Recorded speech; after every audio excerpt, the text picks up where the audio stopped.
Hoje nós vamos iniciar uma revisão de Direito Penal. Eu sou a professora Ana Bia Maxud, professora de Direito Penal e Processo Penal da Universidade Católica Dom Bosco, também sou advogada criminalista.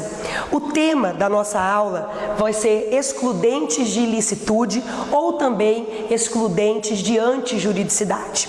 Antes de nós iniciarmos a matéria das excludentes, é bom lembrar o acadêmico que ele deve sempre lembrar dos pressupostos do crime, ou seja, todo crime ele é composto de fato típico, antijurídico e culpável. Quem é adepto da teoria tripartida fica com os três. Quem é adepto da teoria bipartida entende que crime é fato típico e antijurídico, onde o dolo se encontra no fato típico. E se o crime é fato típico, ou seja, tem que estar previsto numa lei, a conduta criminosa deve estar prevista numa lei, ela também seria antijurídica, ou seja, contrária ao direito. Então, toda conduta criminosa tipificada em uma lei seria também antijurídica ou ilícita. Agora, nem sempre a conduta criminosa ela será considerada ilícita em razão das excludentes de ilicitude ou de antijuridicidade. Nós temos as excludentes de ilicitude ou de antijuridicidade previstas no Código Penal, do artigo 23 até o artigo 25. São elas legítima defesa, estado de necessidade, exercício regular de um direito e estrito cumprimento de um dever legal. Então, essas causas excludentes de ilicitude são consideradas causas legais. A primeira causa de excludente de ilicitude que nós vamos trabalhar é com a legítima defesa. Bom, ela está prevista no artigo 25 do Código Penal e ele nos diz assim: entende-se em legítima defesa quem, usando moderadamente dos meios necessários, repele injusta agressão atual ou iminente a direito seu ou de outrem. É importante observar que todos os requisitos do artigo 25 devem estar previstos, senão a conduta continuará sendo considerada criminosa, antijurídica, ilícita. Então, vamos analisar os requisitos. Entende-se em legítima defesa quem repelir uma injusta agressão. Toda vez que a gente fala em agressão, a gente tem a tendência de interpretar como um ato advindo do ser humano. Então, a agressão normalmente ela advém do ser humano, que pode usar, é óbvio, algum instrumento para isso. Por exemplo, uma arma, uma faca, ou as próprias mãos, ou pode usar, por exemplo, um animal. Então, não se pode confundir. Se um homem utiliza um animal para agredir alguém, você está repelindo uma injusta agressão. Então, você está agindo em legítima defesa. E essa agressão, ela tem que ser injusta, ela tem que ser ilegal. Não é cabível legítima defesa contra uma agressão justa. Por exemplo, quando um policial vem prender uma determinada pessoa, mas ele está amparado por um mandato de prisão. Então, neste caso, a agressão do policial, até certo ponto, ela é justa. Nesse sentido, não há que se falar em legítima defesa. Então, o primeiro requisito que vocês devem estar atentos é que a legítima defesa deve repelir uma injusta agressão, uma agressão ilegal. Agora, você vai defender o seu direito ou o direito de outrem. Nisso nós fazemos a classificação da legítima defesa em legítima defesa própria, quando você está defendendo o seu direito, e legítima defesa de terceiro, quando você está defendendo o direito de outrem. Agora, como que tem que ser essa defesa, né? Como é que você vai repelir essa injusta agressão? Você deve usar moderadamente dos meios necessários. A palavra moderadamente, ela traz à tona o princípio da proporcionalidade. Você tem que usar um meio que seja proporcional, um meio necessário, mas de maneira proporcional. Então você deve, por exemplo, como você vai repelir um tapa? Você leva um tapa. Será que é proporcional repelir um tapa com um tiro, com uma facada? Eu acredito que não, mas você vai ter que analisar o caso concreto. Cada caso é um caso. Então deve usar moderadamente dos meios necessários. A interpretação para a expressão meios necessários é aquilo que você tem à sua disposição no momento da agressão. Então aquilo que você tem à disposição no momento da agressão é o meio necessário e deve usá-lo moderadamente, sob pena de responder pelo excesso na legítima defesa. Agora, essa agressão que você vai repelir, ela deve ser atual, aquela agressão que está acontecendo ou iminente, que está para acontecer. Cuidado, não cabe legítima defesa quando você quer repelir uma injusta agressão passada, pretérita ou futura, o que pode considerar vingança, né? Então, é bom prestar bastante atenção em todos os requisitos que o artigo 25 nos traz. Então, vamos ler novamente o artigo 25. Entende-se em legítima defesa quem, usando moderadamente dos meios necessários, repele injusta agressão, atual ou iminente, a direito seu ou de outrem. Assim, se estiver configurado todos os pressupostos da legítima defesa, você praticou a conduta amparado sob o manto de uma excludente de ilicitude e o seu fato, o fato típico, não será mais considerado antijurídico. Agora, nós vamos ver outra espécie de excludente de ilicitude, que é o estado de necessidade. A grande diferença entre estado de necessidade e legítima defesa é o perigo. No estado de necessidade, você salva o seu direito ou o direito de outra pessoa de um perigo, e o perigo atual. Já na legítima defesa, você está repelindo uma injusta agressão. Então, essa diferença, ela é primordial para que não se confundam as duas causas de exclusão da ilicitude. Estado de necessidade, lembrar do perigo. Legítima defesa, lembrar da agressão injusta. O estado de necessidade, ele está previsto no artigo 24 do Código Penal e ele diz assim: considera-se em estado de necessidade quem pratica o fato para salvar de perigo atual, que não provocou por sua vontade, nem podia de outro modo evitar, direito próprio ou alheio, cujo sacrifício, nas circunstâncias, não era razoável exigir-se. Então, o primeiro requisito que nós vamos trabalhar no estado de necessidade é: a pessoa, ela pratica um fato criminoso, uma conduta criminosa para salvar de um perigo atual. Salvar o quê?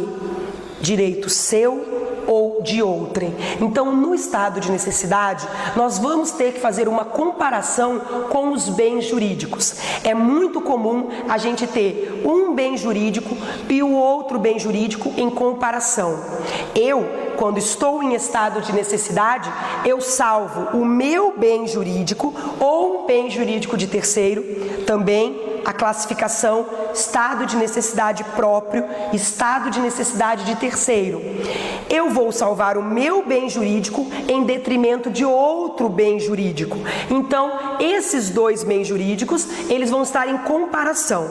O nosso estado de necessidade do artigo 24, ele estará configurado quando o bem jurídico sacrificado for igual ou menor que o bem jurídico salvo. Então, eu vou repetir. O estado de necessidade do artigo 24 estará configurado quando eu salvo o meu bem jurídico ou bem jurídico de terceiro em comparação com um bem jurídico igual valor ou de menor valor. Aí sim eu estou no estado de necessidade do artigo 24.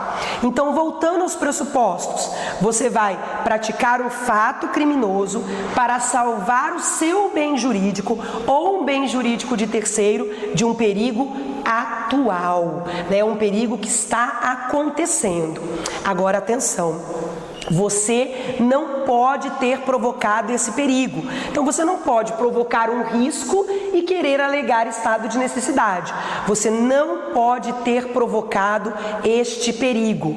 E você também não pode ter outra maneira de evitar o perigo, a não ser sacrificar o bem jurídico alheio. Então, repetindo, salvar de um perigo atual, direito próprio ou alheio que você não provocou e também não podia evitar. E o artigo 24, ele continua, que não provocou por sua vontade, nem podia de outro modo evitar, cujo sacrifício nas circunstâncias era razoável exigir-se. Agora, é importante prestar atenção que o estado de necessidade ele é mais amplo que a legítima defesa, porque quando ele fala de perigo, ele vai falar que esse perigo ele pode envolver fatos como uma inundação, um naufrágio, um desabamento, um cachorro que vem te atacar, você está em estado de necessidade. Lembrando que na história do cachorro, este cachorro, quando você está em estado de necessidade, ele tem que vir instintivamente te atacar. Já na legítima defesa, o cachorro é utilizado como uma arma. Então, repetindo, o estado de necessidade, você tem que salvar um direito seu ou de outrem, de um perigo atual que você não provocou por sua vontade, nem podia de outro modo evitar, e cujo sacrifício nas circunstâncias não era razoável exigir-se. Imagina o exemplo de um naufrágio, Dois náufragos estão ali, no mar, só tem uma boia. Então, um náufrago, a sua vida em comparação com a vida de outro, vale o sacrifício da vida do outro para salvar a sua vida. Então, ele vai e mata o outro para ficar com a boia. Nós estamos falando do estado de necessidade. Agora, é bom prestar bastante atenção que esse estado de necessidade, ele também pode ser putativo, ou seja, falso, imaginário. Ele acredita estar em estado de necessidade quando na verdade ele não está. Ele acredita estar salvando de um perigo atual quando na verdade este perigo não existe.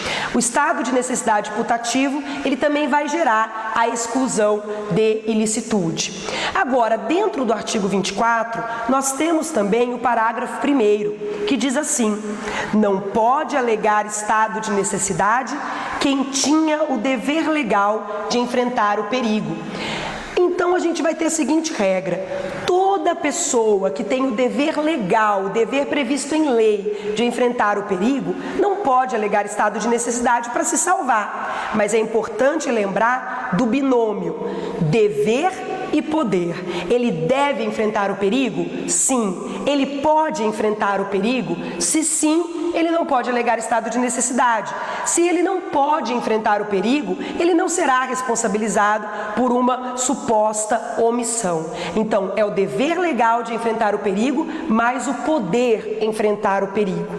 Agora, o parágrafo 2º do artigo 24, ele também é muito importante. E ele diz assim: embora seja razoável exigir-se o sacrifício do direito ameaçado, a pena poderá ser reduzida de 1 a 2/3. Essa causa de diminuição do estado de necessidade, ela já traz para nós que se o sujeito sacrificar um direito igual ou maior, ele não poderá se valer do estado de necessidade como uma excludente de ilicitude, mas apenas do estado de necessidade como uma causa de redução da sua pena. Então, toda vez que eu tenho o meu bem jurídico, que eu quero salvar, e um bem jurídico alheio, que tem maior valor, eu não posso alegar o estado de necessidade como uma excludente de ilicitude, mas apenas o estado de necessidade como uma causa de diminuição de pena. Então é nesse momento que a gente vai fazer a diferença entre os valores dos bens jurídicos. Se o bem jurídico que você vai salvar for igual, ou maior que o bem jurídico sacrificado, você está em estado de necessidade. Se o bem jurídico que você vai salvar for menor valor que o bem sacrificado, você está apenas em uma redução de pena. Bom, agora nós vamos falar das outras duas causas de exclusão da ilicitude, que é o exercício regular do direito e o estrito cumprimento de um dever legal. Elas estão previstas também no artigo 23 do Código Penal, que vai dizer: não há crime quando o agente pratica o fato, inciso 3, em estrito cumprimento de dever legal ou no exercício regular de um direito. Vamos começar pelo exercício regular de um direito. Nós temos o nosso direito previsto em lei. Todos os particulares podem fazer tudo o que a lei não proíbe. Então a gente sempre vai falar do exercício regular do direito de propriedade, o exercício regular do direito de ir e vir. Então, como exemplo do exercício regular do direito, nós temos os famosos ofendículos, a cerca elétrica, o caco de vidro no muro, as pontas de lança no portão, ou seja, aqueles objetos, eles vão funcionar como um exercício regular de um direito de propriedade. Agora, deve-se tomar cuidado, porque não pode também ter excesso. Por exemplo, a cerca elétrica, ela deve ser aquela cerca legalizada, aprovada pelo Inmetro, né? Porque senão pode ter um excesso nesse exercício regular de um direito. Então nós falamos que esses ofendículos podem ser considerados exercício regular de um direito ou também uma legítima defesa pré-ordenada, porque você já está se preparando para repelir uma injusta agressão. Também, como exemplo de exercício regular de um direito, nós temos vamos dizer aí, né, numa luta, um boxe ou no MMA, o sujeito que sobe naquele ringue, ele está lutando, está tudo legalizado, então ele está em exercício regular de um direito. Digamos que venha a ter uma lesão corporal ou até um homicídio ali dentro, ele está em exercício regular de um direito. Agora, o exercício regular de um direito, para poder aprender, para vocês poderem revisar, bastam os exemplos, não há grandes dificuldades. A próxima causa de exclusão da ilicitude que nós vamos ver é o estrito cumprimento de um dever legal. Então, o primeiro requisito que deve se perceber é a expressão legal. Então, quando a gente fala que o sujeito ele deve estar em estrito cumprimento de um dever legal, significa que esse dever deve estar previsto em uma lei, em uma norma. Nós usamos muito para as pessoas que são funcionárias públicas, policiais, bombeiros, dentre outros. Então, vamos imaginar que um policial está lá prendendo uma pessoa, ele está algemando uma pessoa, mas você não sabe que ele é um policial. Você está vendo uma pessoa agredir a outra, agredir no sentido de colocar o braço para trás, de colocar a algema. Só que quando você percebe a atuação, a ação toda que está acontecendo, você verifica que se trata de um policial que, na verdade, está fazendo uma prisão em flagrante. Então, ele deve estar em estrito cumprimento de um dever legal. É claro que se esse funcionário público também praticar um ato abusivo, ele vai sofrer as consequências do seu abuso e do excesso no estrito cumprimento de um dever legal. Então, o exercício regular de um direito e o estrito cumprimento de um dever legal, eles ficam adstritos aos exemplos. É a forma mais fácil para vocês estudarem. Exercício regular de um direito aplicável a todas as pessoas e estrito cumprimento de um dever legal aplicável às pessoas que devem seguir condutas previstas em lei, estritamente previstas em lei. Nós vamos também comentar um pouquinho sobre a questão do excesso. O artigo 23 do Código Penal, ele traz no parágrafo único o chamado excesso punível. O agente, em qualquer das hipóteses deste artigo, responderá pelo excesso, doloso ou culposo. Então, dentre todas as causas de exclusão da ilicitude, legítima defesa, estado de necessidade, exercício regular de um direito e estrito cumprimento de um dever legal, mesmo que os pressupostos estejam configurados, se houver um excesso, por exemplo, quando o agente vai repelir a injusta agressão, se tiver um excesso quando o agente vai salvar de um perigo atual, se tiver um excesso no exercício regular de um direito ou no estrito cumprimento de um dever legal, nós teremos a punição do excesso. Pode ser que esse excesso seja configurado como doloso, ou seja, ele quis praticar o excesso ou assumiu o risco de praticá-lo. E pode ser também que esse excesso seja considerado culposo, ou seja, por imprudência, negligência ou imperícia, ele acabou se excedendo e vai receber a punição relativa apenas ao excesso e não a toda a conduta criminosa praticada. Eu espero que vocês tenham gostado da aula, eu agradeço imensamente a oportunidade e estou à disposição pelos corredores, nas salas de aula, nas salas dos professores, para tirar qualquer dúvida. Muito obrigada.